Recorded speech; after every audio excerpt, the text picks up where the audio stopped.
everyone, this is Zephyr here, and welcome back to Monster Hunter World on PC. I want to start off, I think my last video, and actually some of my Kingdom Hearts videos, have been pretty dark. I don't know what happened, but they've been recording really dark. I think it's fixed, but if I'm wrong, well, I'm sorry. I'm going to keep working on it and try and fix it if it's not fixed. But if it is, hurrah, we're back to normal.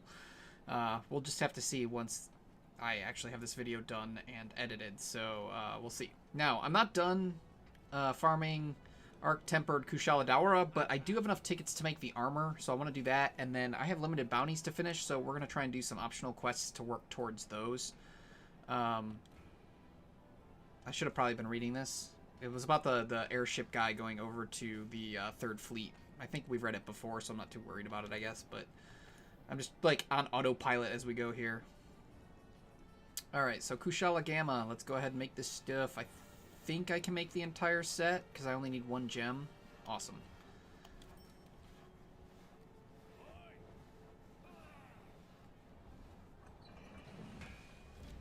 I'm going to have to readjust my armor that we're wearing, but that's fine. I'm also going to have to augment and upgrade all these. I gotta say, playing online with people, it's been rough farming Kushala because people really don't know what they're doing. It's I don't think I've had one run online where we haven't had 2 faints, and of course none of them were mine. But geez, oh Pete's, it's been nail biters because I keep thinking, oh, we're gonna fail this one, and we haven't yet. But it still stinks ending with 2 faints and just being like, ah, that shouldn't have happened.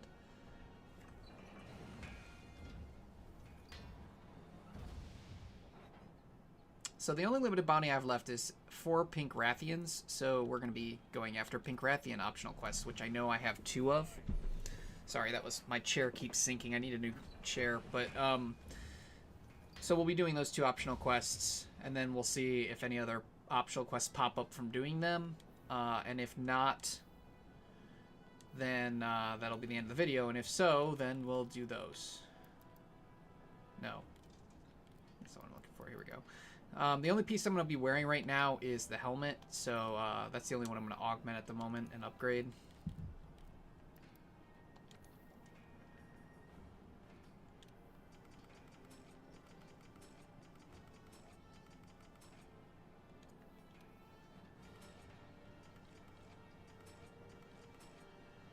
Okay. Man, we only have 51 heavy armor spheres. I feel like we should have more. Well, whatever. Alright, let's, so I'm going to try and set this up as close to what I use on console as possible.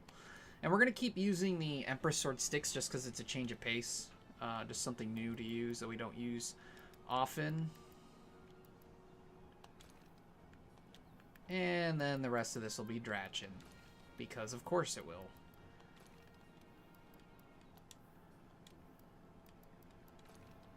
Now we gotta take off decorations. Man, my chair is gonna annoy the heck out of me if it keeps doing this. Alright, so let's see what we're set at right now. Skills. Attack boost 6. Just right off the bat. Attack. Oh, right, because of my charm. That's right. Which we can keep on because we have Razor Sharp, level 4 Drachin armor set bonus, and already pretty good white sharpness, so it's good. We only need 1 more critical eye, so let's just add the attack and the expert decorations. We have no level 1 slots. This is such an awesome setup. And I'm sorry, that's going to annoy the heck out of me if my chair keeps doing that. So we need 1 attack, 1 expert. Alright, so those are done. Alright, what else we got here? Crit boost. We need 1 more crit boost. So let's throw that on. Hooray. Alright.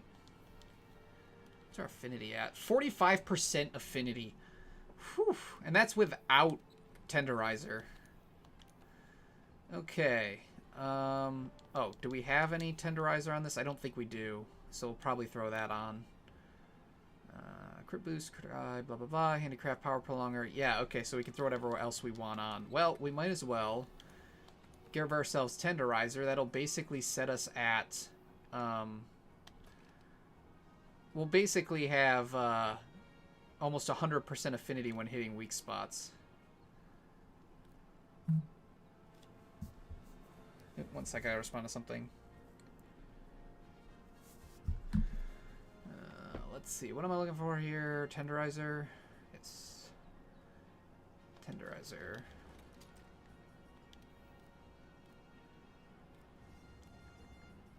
And Tenderizer. And then we might as well just throw the blast on here again to get this to have as much blast as possible. Which is here. Cool. That should set us up pretty well. And I have my items set up. Yes. Okay, cool. Well then, let's do this. This should be a fun set to wear.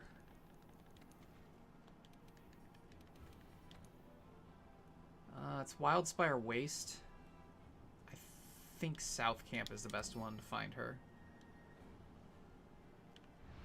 Also, if you hear my cats, it's because my office is open. They're wandering in and out, so they might meow or paw at something. They're cute. It's fine. As long as they don't break anything. Man, I really hope this is recording nicely. I don't want it to be that... It's not that it looked bad. I don't think it looked that bad. I shouldn't say it didn't look bad, but I don't think it looked that bad. It just was darker than usual and just wasn't quite right.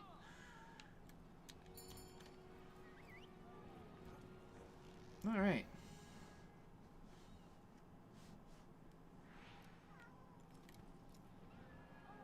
Here we go. Grab these.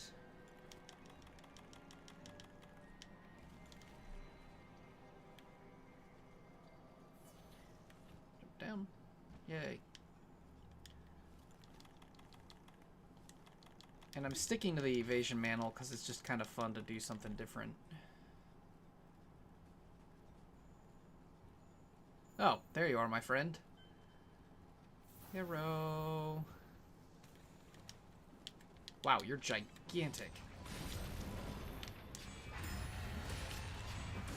So if you don't remember, the cool thing about the evasion mantle is if you properly evade an attack, you get an attack boost. I don't remember how long it lasts, but it's just kind of nice to get that extra attack boost. And I think with this set on console, I don't use Tenderizer because I have enough. I've gotten enough Hero Streamstones to upgrade most of my longswords to have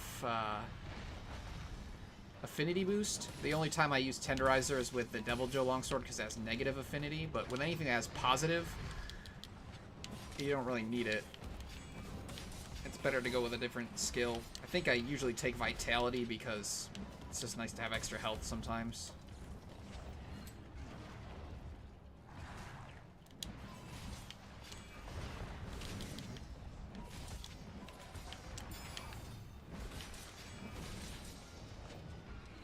Oh, crap. Oh, I didn't realize she was attacking. Okay. That's fine. Oh, balls. Okay, cool.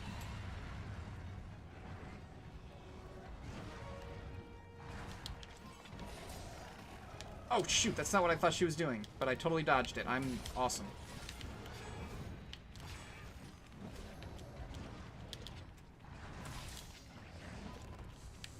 Ugh. Nope, evasion mantle wore off.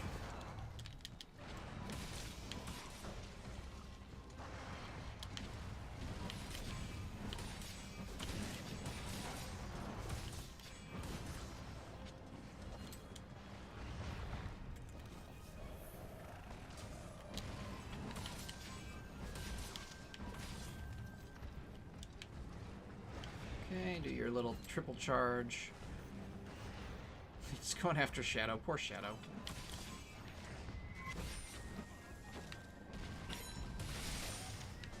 Nice. You'll notice that, like, my sharpness is barely dropped. I love I love that. It's also why I want the Taroth Sword Fire, because it has a similar effect where it's got, I think it's got positive affinity, or at least neutral affinity, good white sharpness,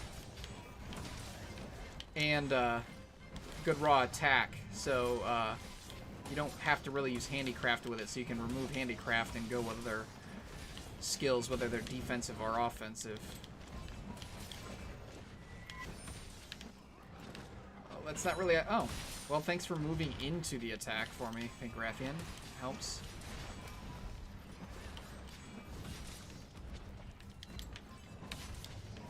No, don't leave. No, I don't have anything to stop you. That works.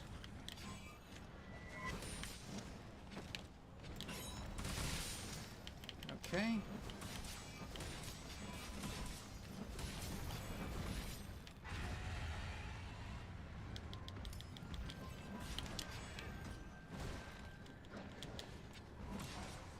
Cool. Alright, that's one of our optional quests down. Went pretty well. I mean, it's not a non-tempered monster. I don't expect to have much in the way of trouble with them. Especially in the armor that we have. Also, you know, I guess while we're sitting here and chatting and all that, people, and obviously not my viewers, but just people in general, have mentioned worries with Iceborne and how armor is going to be handled, and I think it's going to be handled the same way it's been handled in every single Monster Hunter that goes from high rank to having a G rank. Your high rank armor will be useful for the first couple of G rank levels, and then you'll get to the point where G rank armors, namely Elder Dragon and Endgame armors, will become superior, and you'll switch to those. But like, your high rank armor isn't going to be useless. It's going to carry you through most of G rank. Or master rank, I guess it sounds like they're going to call it. I don't know, I heard someone say that. Like Royal Ludrith G rank armor is probably not going to be better than Drachin or any of the Gamma armors. It'll be there, and you could technically switch to it if you want to, if it has some useful skills or something like that, but for the most part, you'll probably use your high rank armor for, like, maybe half or more than half of G rank, and then you'll switch up to G rank armors. You know, that's how it's always been. I think a lot of people don't really understand how... Well, Argosi's back. I guess we'll go down for that. I think a lot of people, especially in the United States, aren't used to getting the just high rank version of the game. Usually we just get the final version, and or at least most people do, because now that I think about it, yeah, that's complete BS what I just said, because we got Freedom 2, then Freedom Unite, and we got Try, and then Try Ultimate, and we got... Well, we didn't get Monster Hunter 4. We only got Monster Hunter 4 Ultimate, but we did get Generations, and then we got Generations Ultimate. So that's BS. But I think most people... It seems like most people don't play the original version. They only play the Ultimate versions, at least the majority of people. And so I don't think they're used to not having G rank, because so many people were freaking out that World only had high rank. And, I mean, that's normal. They always release them with just high rank, and then G rank is an expansion later. That's how it's always been. So, I think it'll work the way it always has, and I think it'll be just fine. No need to worry. Alright, so the next Pink Rathian quest that we have... Oh, that reminds me, I need to use fertilizer. So I did switch up my Harvest Box items too. We hit 1,000 Mandragora, and we don't have a ton of Nullberry, and we don't have a ton of Might Seed or Adamant Seed anymore, so I switched back to those so we can start building up a supply again. That'll be helpful. So I think we have a Pink Rathian in the special arena. Did we open up any new quests? I don't think we did. I don't see any exclamation points here. We'll check the special research. What are they called? I don't know. The third fleet's base. Maybe it's a special research base? I don't know. We'll check the third fleet base after we do this other one that we already have, and see if there's any new quests there. I'm hoping some of them start showing up, because I know there are quests that we should be getting from there. You know, I got them on console, so I know I still have to get them on PC, but they haven't shown up, and so we haven't gotten them yet, so hopefully they start showing up. And yes, I know I'm not reading these anymore, but it's basically because we've read them all already, so there's no real reason. I'm also going to switch her out of the feline costume soon. That's not what I want. Because, I don't know, I don't like it as much as some of the other stuff.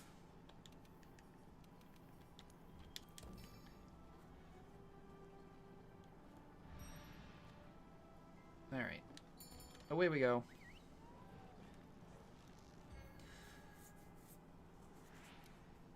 As I've mentioned many times before, this is not a blind playthrough. I know pretty much everything everything that will be in this game on PC because I played it all on console first.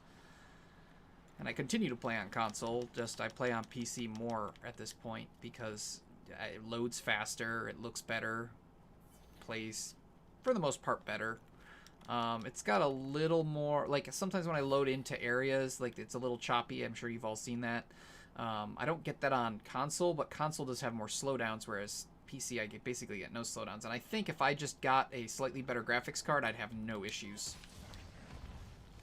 Shoot. Oh, I still made it. Okay. I probably should have put on the evasion mantle first. Ah, it's a poopy start. Alright. Let's turn this around. Oh, and I missed. That's fine.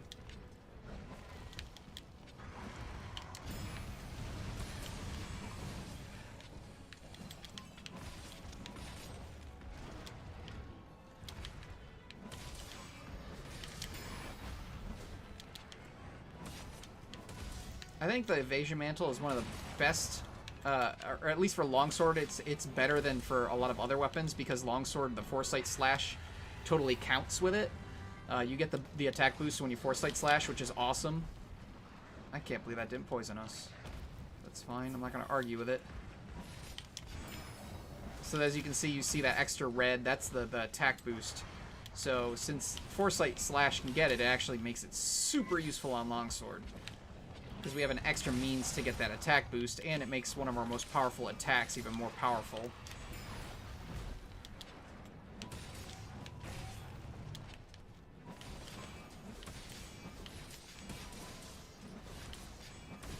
Boom, tail off.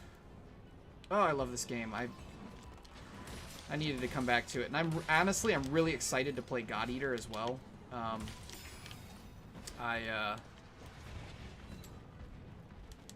Oh no, I wanted the shiny, not the tail. Ah, bollocks. Okay. Anyway, I'm extremely excited to play God Eater because I've got like I love the hunter style games. Obviously, I'm a Monster Hunter fanatic. But so I'm excited for that, and Kingdom Hearts was great for the most part. But I'm kind of delaying finishing it because I'm still a bit salty about some of the things in it. I don't want to complain about it in my Monster Hunter series, obviously, but I did come back to Monster Hunter not just for limited bounties, but because I needed a break after things did not go or weren't played out very well in my eyes. So I'll talk about that more in the actual Kingdom Hearts series. So if you're interested, check that out.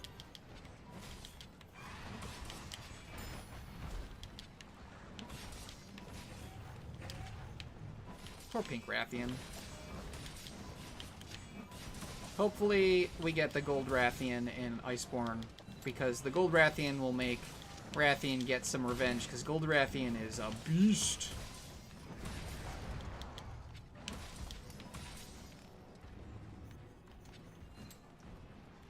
I think gold Rathian's significantly harder than silver Rathalos because gold Rathian has more health and is less susceptible to flash bombs because she doesn't spend as much time in the air.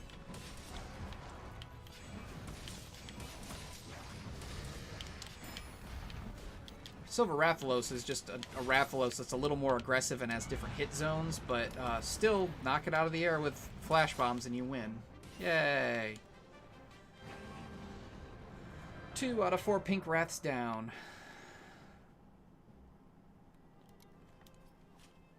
Oh, but I love Silver Rathalos armor. It always looks so cool. The thing I'm most excited for, though, that I hope is in Iceborne, is Zinogre and Stygian Zinogre. their armors look so cool, and hopefully they give them good skills this time because they look so cool. And they're two of my favorite monsters. I know one's a subspecies, but whatever, it doesn't matter. They're amazing. They were introduced in Monster Hunter Portable 3rd, which I imported because it wasn't released in the US. And oh man, that game got a lot of flack because of it being easier, I guess. I don't know. I didn't necessarily feel that way, but it got a lot of flack for being easier than previous Monster Hunters, and but I didn't care because it had Zinogre, and Zinogre was amazing, and still is amazing. And then they put Zinogre in Monster Hunter Tri-Ultimate or 3 Ultimate or whichever one you want to call it. Oh, and it was so good, so good. And of course, it was in 4 Ultimate as well, but the first US release that had Zinogre was 3 Ultimate, and I liked 3 Ultimate more than 4 Ultimate because 4 Ultimate had Apex monsters and Y-Stones, and they are the dumbest mechanic I've ever seen in a Monster Hunter game. I really hate the Y-Stones. I liked diseased monsters, but I really hated the Apex monsters. Just the fact that you needed a stupid time. The Y-Stones were basically mantles, but they were required because Apex monsters would have like one spot where you could hit them without bouncing if you didn't have a Y-Stone on, and it was always a dangerous area to attack them. And so it was like you either have the Y-Stone active and you're super aggressive so that you can knock them out of Apex before your Y-Stone wears off, or which generally led to you dying because if you're being super aggressive and not avoiding attacks, you're going to die. Or you were dying because your Y-Storm wore off and you could only attack them in their weak point that is in a dangerous spot. They were terrible. Apex monsters were stupid. I know some people liked them. I hated them. I also, if you don't like Call of Terath's RNG, 4 Ultimate had even worse RNG with its stupid ancient weapons and ancient armor crap. Oh god, instead of being a set list of items that you had to hope you got one of the set items. So like what I mean is Call of Terath has like the Terath Sword Fire. Terath Sword Fire always has the same stats. If you get that name, it has the same stats. And I shouldn't even say that name, but if you get Terath Sword Fire, every person who gets that longsword, it's the same. In 4 Ultimate, if you got a Divine Slasher from an Apex Rajang hunt, all of the stats on it were rolled, and they did have like set maxes that you could have. Like if you had a certain amount of raw, you I think would have negative affinity and stuff like that. But so there were some stipulations, but they were still all random. So if you got a Divine Slasher, it wasn't always the same, and so you had to keep going and going and going and going and going and going until it rolled exactly how you wanted it. Whereas with Call of Terath, you're just praying that you get the weapon you want. So I prefer Call of Terath for sure, but I even don't like Call of Terath's system. I hate RNG in these games because it goes against the spirit of what Monster Hunter is, which is killing monsters, carving parts, and then using those parts to craft armor and weapons. However, unfortunately, we did not unlock any quests here, which is starting to worry me a bit. And there weren't any in Astera either. So that's going to be the end of this video. I just wanted, I was going to do 2 optional quests to work on my limited bounties. I got them done. And there's no more no more optional quests with Pink Rathian that I have right now to work toward the limited bounties. So, yeah, I'll just end the video here. So if it's still dark, I'm sorry. I will continue to look at my settings and try and get it fixed. But if it's working again and it's back to the way it should look, hooray, I fixed it. So, thank you so much for watching. Please feel free to leave a like on the video if you enjoyed it. You can also subscribe to the channel, hit that little bell icon to get email updates when I upload new videos, and of course, leave any comments or suggestions in the area below the video. However, that is all I have for you today, so thank you so much for watching, and as usual, this is Xephyr, signing out.